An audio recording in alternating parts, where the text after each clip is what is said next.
प्यारे बच्चों, good morning. प्यारे बच्चों, कक्षा 9, 10 और 12 में 9, 10, 12 में हम हिंदी में व्याकरण पढ़ रहे हैं। और व्याकरण में हम पढ़ रहे थे, हमने काफ़ी सारी व्याकरण इसकी संधि समास बहुत कुछ हमने इसका पढ़ दिया। और अब हम पढ़ रहे हैं मुहावरे और लोकोक्तियाँ, और इसमें भी हम मुहावरे पढ़ रहे हैं। और हमने आपको यह बतलाया था प्यारे बच्चों कि ये आपको अधिक से अधिक मुहावरे याद करने हैं। जो मैं बता ला रहा हूँ आपको, जो मैं लिखवा रहा हूँ इस बुक से, जो समझा रहा हूँ, उनसे अलग भी आपको अपनी बुकों में उनसे अलग हो तो वो कर लेने हैं, क्योंकि इनको अधिक से अधिक याद करोगे इनके अर्थ, तभी आपका ज्ञान बढ़ेगा। न जाने जीवन में कौन सा मुहावरा, कौन सी लोकोक्ति कहाँ आपको नज़र आए। तो आपको ये सारे अधिक से अधिक अपना ज्ञान बढ़ाना है और अधिक से अधिक याद करने हैं, क्योंकि आज के लिए सभी परीक्षाओं में आते हैं। नौकरियों संबंधित परीक्षाएं, तुम्हारी जो त्रिवी बोर्ड की परीक्षाएं, सभी में लगभग यहाँ आते हैं। अब देखते हैं बात बिगड़ना, काम बिगड़ जाना। आपस की फूट से निश्चित रूप से बात बिगड़ ही जाती है। बात जमना, विश्वसनीयता स्थापित होना। श्याम नारायण को घनश्याम की बात नहीं जमी, इसलिए उसने साझे में व्यापार करने से स्पष्ट मना कर दिया। बिजली से गिरना, मानसिक आघात लगना। आतंकवादी हमले में अपने बेटे की मौत होने का समाचार सुनकर सुनीता पर बिजली सी गिर पड़ी। नेक्स्ट है बातें बनाना, बढ़ चढ़ कर कहना, यानी किसी भी बात को बढ़ चढ़ कर कहना तो कहते हैं बात बना रहा है या भाई।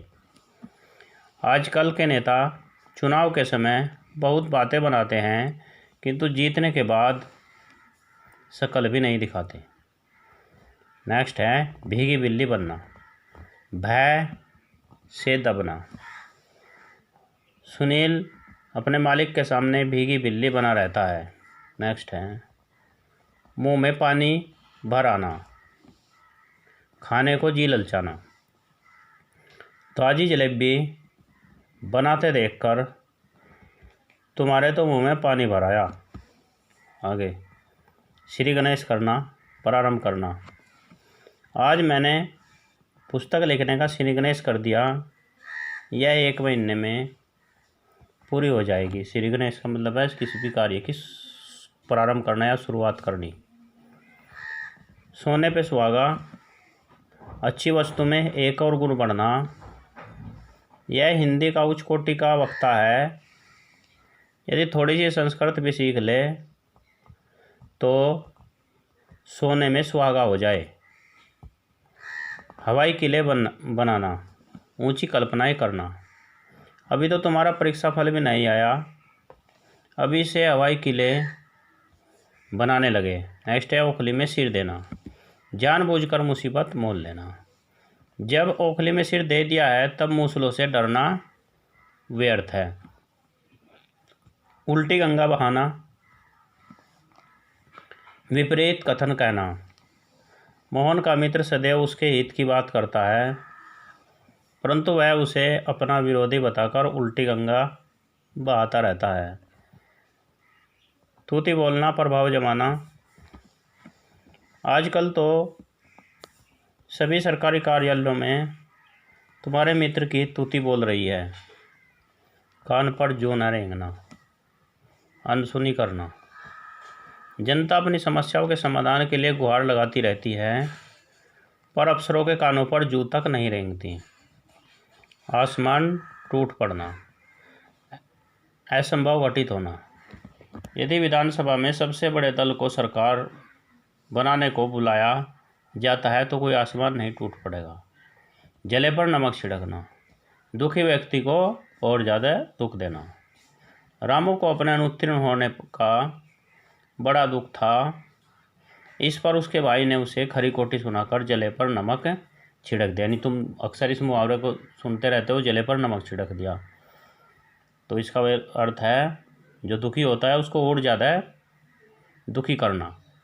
दांतों तले अंगुली दबाना, आश्चर्य करना।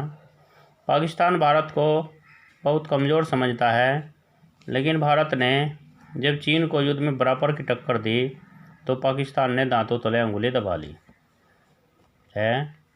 बात काटना, बीच में ही बोल पड़ना। श्याम जब भी अपनी कहानी सुनाने लगता है, मोहन बीच में ही उसकी बात काट देता।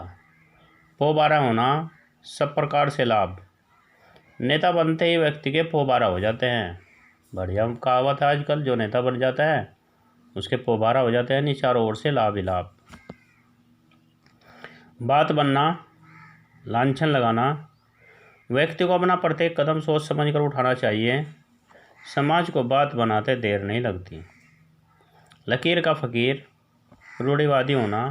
आज के वैवाहिक युग में भी समाज का एक बड़ा हिस्सा लकीर का फ़कीर ही है। तो ये अभी तक मुहावरे किए हैं इतने,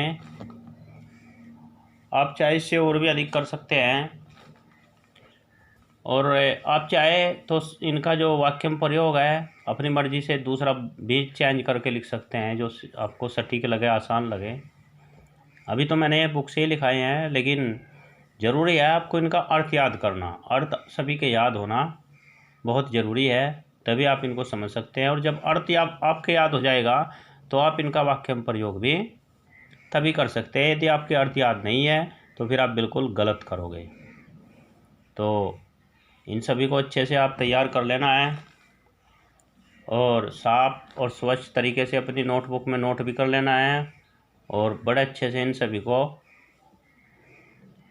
लॉकडाउन के इस समय में आपके पास काफ़ी समय है, फिर समय कम मिलेगा क्योंकि वैसे भी अब समय कम ही है, तो इसमें बड़े अच्छे से बैठकर इन सभी को नोट करने के बाद नोटबुक में याद करना बहुत ज़रूरी है। Thank you.